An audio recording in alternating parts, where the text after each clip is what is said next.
For the best possible results, how far would you travel?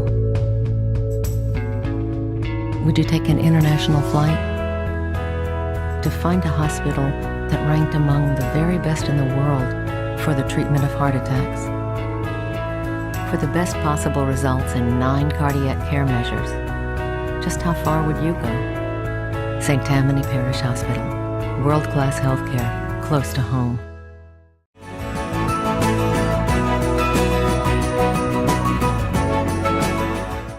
Welcome to Healthy Living, brought to you by St. Tammany Parish Hospital. I'm your host, Amanda Paxton. Both before and after you have a baby, nutrition and health are extremely important, whether it's the health of the mother that's helping the baby or the health of the baby once the baby's born. Today I have 2 guests here from our Community Wellness Center to discuss these things. First, we'll have Robin Birdsong to discuss prenatal nutrition, and after, we'll have Sharon Insulaco to talk about breastfeeding. Welcome, Robin. Hey, good morning. So I know the Community Wellness Center is now teaching a prenatal nutrition class. Can you tell me why y'all decided to do this and what benefits it provides to the community? Yes, actually it's long been recognized that obesity in a mom is going to be an issue, not only for the mom, for health reasons, and for the baby. But a local physician, obstetrician, approached Sandy Matthews, our department head, and requested that we design a class to teach prenatal nutrition, specifically targeting women who are obese. So there are a lot of health reasons, health risks associated with obesity. That's one of the main reasons. A woman's at greater risk for gestational diabetes, and that's a diabetes that can occur just in pregnancy. There's a condition called preeclampsia, which is a high blood pressure disorder, which can lead to other complications that can affect the baby. Women who are obese can have sleep apnea, and that can have its own impact. The other thing is when you have an obese pregnant woman, an obese mother, the child, the baby, or the child tends more likely to be obese, and that has a lot to do with her habits. So we wanted to have a tool, a way to teach women how to look at their nutrition, how they eat during pregnancy, and to change their habits. Okay. I guess, can you go into a few of the tips that y'all provide in the class? The first thing that we start off with is we help the woman determine what her body mass index is. And that gives the woman a guide for whether or not she's average weight, underweight, or obese. And then from there, she can determine what her weight gain range should be during pregnancy. So it can be an eye-opener for some women. And a woman who has a BMI or body mass index of 30 or greater is considered to be obese. So we start there, and I think that helps women know where they are, what they should be doing during their pregnancy. And then we talk about some key nutrients that they need to have during pregnancy. So you want to make sure you're getting foods that are high in these nutrients. Iron is one of those. And iron is part of the protein hemoglobin, which carries oxygen to different parts of the body, and it helps muscles store oxygen. So a lot of times you might hear of someone being anemic and they are very tired. You're tired during pregnancy anyway, but if you're anemic, it might be even more so. So good sources of iron are going to be primarily your meats, your beef, your poultry, your seafood, but you can get it from other sources if you happen to be a vegetarian. Like beans are great. The combination of beans and rice is a complete protein. And then dark green leafy vegetables, cashews, spinach. If people are into smoothies, they can add kale and spinach into their smoothie and get some good iron that way, get other good nutrients. The other thing we like to focus on is calcium. And I think generally everybody knows that. But when you really look at it and think about what are you getting in the way of calcium in a day, and a woman needs 4 servings of dairy a day. Ideally that would be 2 8-ounce glasses of milk. They can do yogurt and cheese. You have to watch the cheese because it's higher in fat. So you want to have that in more limited quantities. And I'll talk a little bit more about the yogurt later. But so milk, cheese, yogurt, dark green leafy vegetables, and sardines. I don't know how many people eat sardines, but that's a source of calcium. Oh wow, that's too. interesting. Yeah. I would never think that. Yeah, I don't know that I would have either. Folate or folic acid is another very important nutrient for pregnant women. It is in prenatal vitamins. It's one of the reasons it's so critical for them to have those vitamins. but you want to try to get it in foods too. And the reason it's important, it prevents neural tube defects like spina bifida. And years ago, they didn't know about this. It's a very simple fix, preventative measure. But a good way to get it are legumes, which would be your red beans, your any other beans, fruit, and vegetables are high in folic acid. So we target those nutrients. There are some things you want to limit. We want to have the women limit their sodium. And the recommendation is that they have less than 2,300 milligrams of sodium a day. So you really need to look at labels, and I want to talk about labels a little bit more. And then sugars. That's a big bugaboo.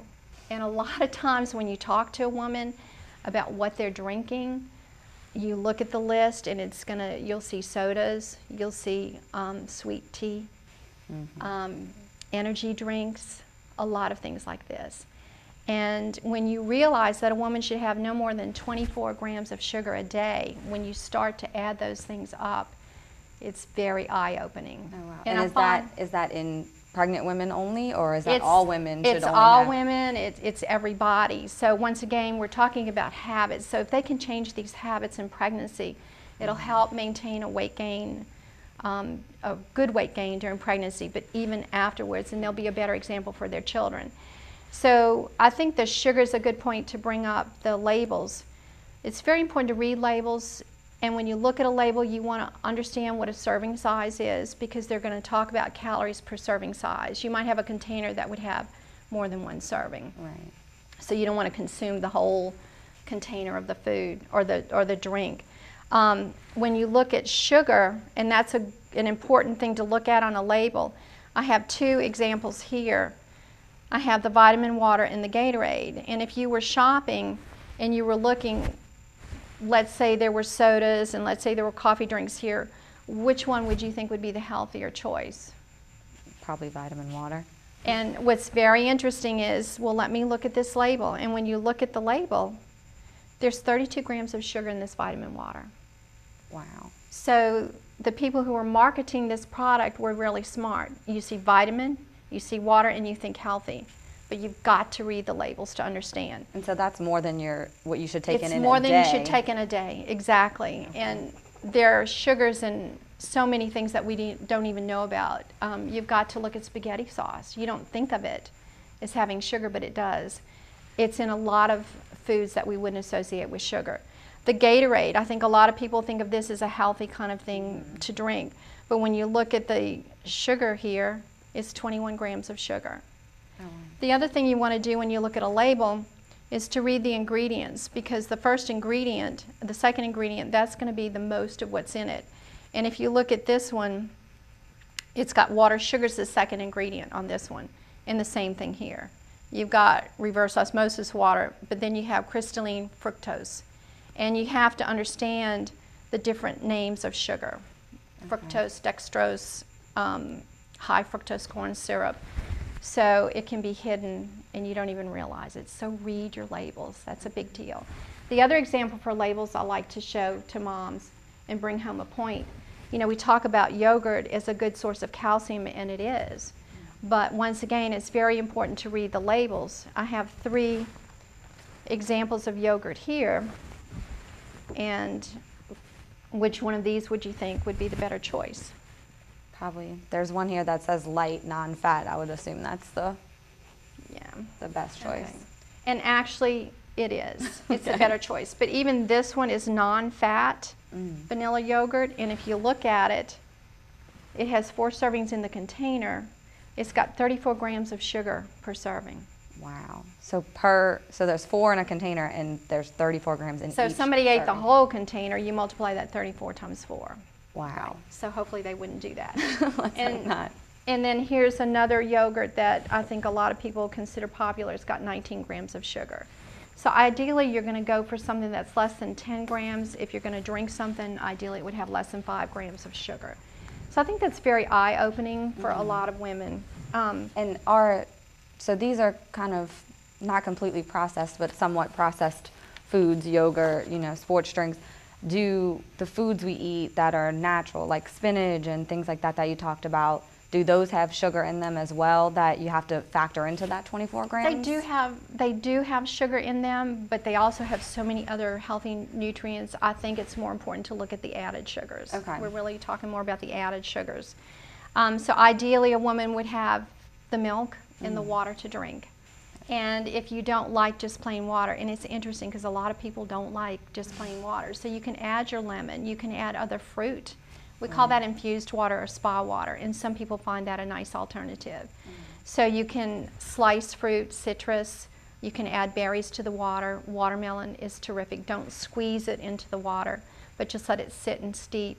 I would say no more than 48 hours, and I would discard it after that. But you should have 9 cups of water a day, so it's very important for women to stay very well hydrated during their pregnancy.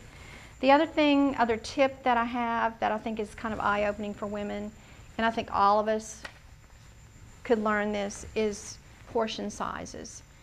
People really don't have a good perception of what a good portion size is. So we have a chart for them which kind of gives them a way without measuring. We don't want people to have to measure all their food. You can't reasonably measure all your meals. So what you can do is, for instance, a cup of milk is going to be about the size of your fist. A cup of vegetables or fruit is going to be about the size of your fist. So if you can have 2 cups of vegetables are recommended every day. So it'd be like the size of 2 fists. Okay. And then if you look at meat, the idea would be to get a serving the size of the palm of your hand. And when I start thinking about this and think about what I eat, I realize sometimes how much I overdo, especially with the carbohydrates. A half a cup of rice is a serving. I probably do a cup when I have red beans. Oh, wow. Yeah, and spaghetti, those kind of things can sneak up on you, so you have to be careful of that. Peanut butter, a tablespoon is a serving size, or 2 tablespoons, but 1 tablespoon is about the size of your thumb. Cheese, I've already talked about being higher in fat, and portion sizes for cheese are very small, so it would be about the size of your pointer finger. I mean, you can have a cube like that. That can be a serving of cheese. So that makes a big difference to the moms. Oh, wow. To understand that. A lot of them react very positively. They appreciate it. I think they leave feeling like they have some useful information that they can take home. And hopefully they carry it on after they have the baby and they become good examples to their children as they grow. Okay, great. Well, thank you so much. That's excellent, I mean, health tips for anyone, and especially pregnant moms that, you know, they're passing on all their nutrients to their baby, so you gotta watch it. Although I assume when most people get pregnant, they think, oh, now this is my chance to eat whatever I want all the time. Well, a lot of people say, oh, I'm eating for 2. And that's one thing we do caution them on, because yes, you're growing a baby, but you don't double what you eat, because you will gain too much weight. And if you can keep your weight gain within the range that's recommended, you're going to have a much easier time losing that weight afterwards. So they really need to keep that in mind. Well, great. They'll feel better too if they eat well. Awesome. Well, thank you so much. Thank you. It's great to have you here. Up next, we have Sharon and Salico from the Community Wellness Center to give us a little information on breastfeeding. When it comes to your family's health, you want the best. That's exactly why St. Tammany Parish Hospital and Ochsner are now working together. By uniting 2 of the highest quality healthcare organizations in the state, we can bring everyone in St. Tammany Parish a higher level of specialty care with advanced procedures and the most advanced technology. Because when your healthcare is better, so's your life. Welcome back to Healthy Living, brought to you by St. Tammany Parish Hospital. Our next guest is Sharon and Salico from the Community Wellness Center to give us a little more information about after you have your baby and breastfeeding. Welcome, Sharon. Hey, how are you? I'm good. So I guess first, let's talk about breastfeeding. I know STPH is a huge proponent of breastfeeding. It's what's encouraged at the hospital now. So I guess just talk a little bit about that and why it's so important. Okay, so breastfeeding has numerous benefits for babies and for moms as well. And we're seeing an increase in breastfeeding rates. We want to continue to see this increase in breastfeeding rates. And we want to help support these moms and give them the information that they need, the correct information. There's a lot of misinformation. For babies, breastfeeding, the breast milk, there's nothing better. No matter what the formula companies say, they are not anywhere close to breast milk. So breast milk for babies is made of live cells. It's easier to digest. It contains all of the nutrients that they need. It helps to fight off things like ear infections and respiratory illnesses and diarrhea and so many other things that come up as children are, exposed to other children. So, and the composition of breast milk will adapt to meet a baby's needs. So if a baby is sick, that breast milk will change to help that baby. As the baby grows and needs different nutrients, the breast milk will change to meet those needs. So it's just an amazing thing. Okay. I guess so. What are some of the things that you mentioned? Y'all do things to help women breastfeed and promote that. What are some of those things that they can do to help make it a little easier? Okay. So at the Community Wellness Center, we offer breastfeeding classes. So we do a 1-hour class that is open to the public to give them the evidence-based information and to answer any questions that they may have. We have a walk-in clinic if they need some help, some advice, some support. Sometimes it's just about support and just letting someone know that they're not alone and that they can do it. We offer we also offer a breastfeeding support group in where we have pregnant women, and we also have breastfeeding moms. So now these breastfeeding moms can talk to these pregnant women and kind of give them some encouragement and let them know, how they deal with certain situations with breastfeeding. And we have a warm line, which people can call. We will call them back that day if they have questions. And we have 2 certified lactation counselors on staff right now and a 3rd who has just taken the test. And we intend to continue to add more and more as time goes on. So, can you talk a little bit about those evidence-based tips? Like, tell me a few of them that y'all might give in a class, or? Yeah, well, we do talk about the benefits of the breastfeeding, the nutrition benefits for babies, the benefits for moms. And this works in conjunction with St. Tammany Hospital also with what they're doing there, and then we just continue it on at our office. The Breast is Best is sort of that campaign that we are doing. It gives babies the best health outcome in the end, creates strong bonds with moms and babies, and sense of security that they get from that closeness with the breastfeeding.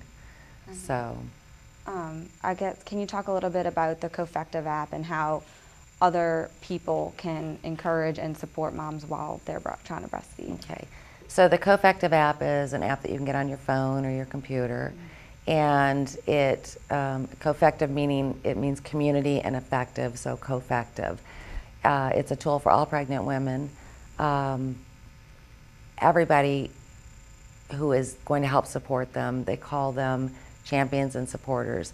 Grandmothers, grandfathers, husbands, sisters, aunts, uncles, friends, anybody that's going to support this mom. But for this mom, it gives them a tool to go to. There are sheets that show what you want to do as you're having your birth and after your birth that you can fill out and you can bring to the hospital. So here's what I want to do, and here's what I want to have available when I have my baby. It gives them tips about the breastfeeding. We kind of have, this sort of goes along with it. This is something that we have at both the OB offices and at our office and at the hospital. It kind of goes through all of this, strengthening your bond, strong starts together, the support that you should get from that, what they call champion, who is the person who is in that room with you when you're having that baby. And then after you go home, you may be feeling frustrated, you're tired, and things may not be working perfectly. So getting your champions to also look at this Cofective app and to kind of learn this along with you will help them to do what I call be your rah-rah person. Okay. That's that person to help you say, you can do it, you can do this, Right. you can do that. And sometimes you just need to hear you can do it. Okay. Can you go into a little bit of the importance of skin-to-skin and breastfeeding? So skin to skin is where they delay any of those initial procedures as long as the mom and the baby are both stable. And what they'll do is they'll take that baby and just wipe that baby off and then immediately put the baby skin to skin with mom. What this does is it will colonize the baby with mom's good bacteria as opposed to everybody else who may be grabbing that baby up and holding them. Wow. It's going to help regulate baby's respiration, baby's heart rate, baby's temperature. And it's amazing because if a mother has twins and we're laying skin to skin, each breast will heat or cool according to that baby's temperature. Wow. It is an amazing thing. So you get that strong bond. Babies go through these 9 steps after they've been born, and part of one of those steps is to actually to attach and to do their first breastfeeding. Oh wow, within that quickly? Within that first hour. They call that the magic hour. Okay. So they have an hour of time that they will do the skin to skin and work on that first breastfeeding. And is this, to me it seems like something kind of new that is becoming more popular, the skin to skin, that maybe they didn't know was so important, or like why is it becoming such a... They're starting to realize those benefits that the baby and the mom receive by having that baby so close after birth. Instead of whisking that baby away and doing all these different things they used to do and then wrapping up this baby and handing you this little burrito, you now get this time to bond with this baby. Part of what's happening too is it's helping to promote prolactin in mom to help with that breast milk. Okay. So there's just so many benefits to this. It's just a beautiful moment for mom and baby. And is this something that women can do if they have a C-section as well? They can. It won't be depending on, you know, how they're doing. If they were, it'll all depend on what the C-section was. But Right. they do. We'll try to lay them more across this way and give them that time also. It can be delayed. It's okay if a mom has a C-section. When they get her all situated in her room, she can immediately go into skin to skin at that point and still get those benefits. Okay. So. Can you talk a little bit about rooming in and feeding cues and how that can be really important? Yes, that is important. Crying is the last sign of hunger for a baby. So there are many cues that come before that. When a baby is rooming in, you start to learn those cues. Things like hands to the mouth and the sucking motion that they make and the fidgeting around, and all of those are telling you, hey, I'm getting hungry, I'd like to eat. So moms can learn those while they're in the hospital and kind of learn when the baby is showing those signs. And so they're a little more prepared when they go home. Okay. Wow, that's interesting because Yeah. you would assume that, I'm hungry, I cry Right. for a baby. Everybody Right. just assumes if they cry, they're probably hungry. Exactly. And so that kind of helps them to learn to not wait till they're crying. Exactly. Because Is that... it sometimes can be hard when a baby is frantically crying to latch a Right. child. But Okay. when they are like that, put them into skin to skin. A lot of times that will just kind of calm and soothe that baby. And then you can go ahead and start breastfeeding. It also, studies have shown that moms actually get more sleep and more rest when the baby's in the room with them because they're doing less worrying about what's going on with my baby. What are they doing with my baby? Is my baby crying? That goes through your head when the baby's not with you. Gotcha. So. Okay. So all of those are benefits that help the baby, but also help with breastfeeding and kind of make the process, which I'm sure can be difficult, a little easier. Sometimes, moms. but that's what we're here for. And Right. so when people call, they can actually come in. We can go one-on-one with them and do whatever we need to help them to succeed at breastfeeding. And now that's what I was going to ask you. Can you kind of talk about why it's important to have certified lactation specialists there to help you? Yes, there's a lot of misinformation. We hear it all the time. People will come in and say, what I know, this is what I know about breastfeeding, and it's not correct information. So we've been trained. We have a 45-hour class and exam that we have to take in all aspects of breastfeeding, from the physiological to the the emotional to the. So we are prepared to help them in many different ways when they're doing the breastfeeding. If they're having trouble, sometimes, like I said, they just want someone to tell them they're doing a good job. Concerns they have, we can reassure them, yes, the baby's getting enough milk. Yes, things are okay. Yes, that's a good latch. Yes, so we can let them know it is. And if they're having trouble, they teach us tools to try and help to guide them to be able to be successful. Okay, well, great. Thank you so much. This is a lot of great information about breastfeeding, and hopefully we can encourage more moms to at least try to breastfeed when they have their babies. Yes. I'd like to thank Robin and Sharon for being here today and sharing this great information for pre and post birth. This has been Healthy Living, brought to you by St. Tammany Parish Hospital. I'm your host, Amanda Paxton, and we'll see you next time.